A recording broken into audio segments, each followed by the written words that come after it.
Show you, I can't show you it fully because I don't have everything here. So I swapped my plastic dip yesterday to get a couple of key blanks. For this one I'm going to use what it is, set of feeler gauges. What I'm going to make is a Peterson knife. I can't show it you properly, like I say I haven't got the plastic dip and I don't want to use unnecessarily one of my feeler gauges, so I'm going to use a really too thin, flimsy one. That's far too thin, but we're going to have that puppy in a minute. Oh, hard as nails, I'm like an Incredible Hulk. Realistically, probably looking at that sort of gauge, which is a 15 to make this with. You can easily cut it with a set of tin snips like these beasties. You can get a cheap set for about £3 off eBay now. These are a bit better set because I use them for plastering. Basically, this is how easy it is. There's your feeler gauge. So rather than cutting it across there, because you're only using a small bit, you're cutting it down at an angle.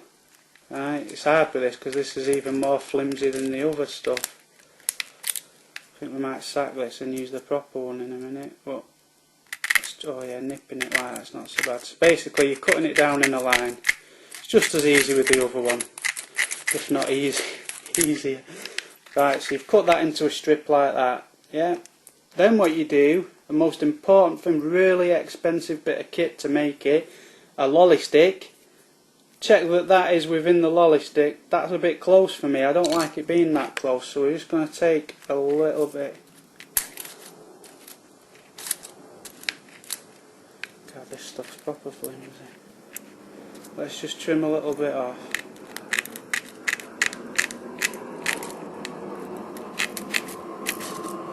Yeah, so with that bit trimmed off now, that'd fit nice and flush on there. What you want is about 2 centimetres hanging out the top, like that. So when it's sealed it'll be like that, yeah? And all you do, get some no nails, smear the no nails across the stick all the way. Stick that, which obviously it'll stick then, flat like that, onto your no nails. Then get another lolly stick. With the no nails you haven't got quite as much messing about, but there you go. So position that how you want it. Yeah, so it'll look something like that.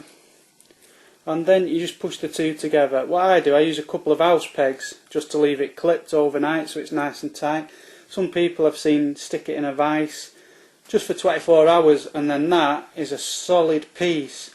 All you do then, mask that off with a little bit of masking tape, sellotape, any tape you've got, and then what I do, I dip it like that in my plastic dip and that makes it perfectly rubber sealed handle.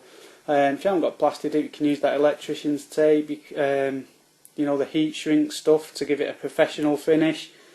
If you didn't use that you can always just use a bit of hand tape so it's a bit firmer. If not, you know, you can just varnish that up and have a tasty little pick. When this dries out, if you've got any little bits of no nails on here or down the sides, you can just sand that straight off before you put your finish on it.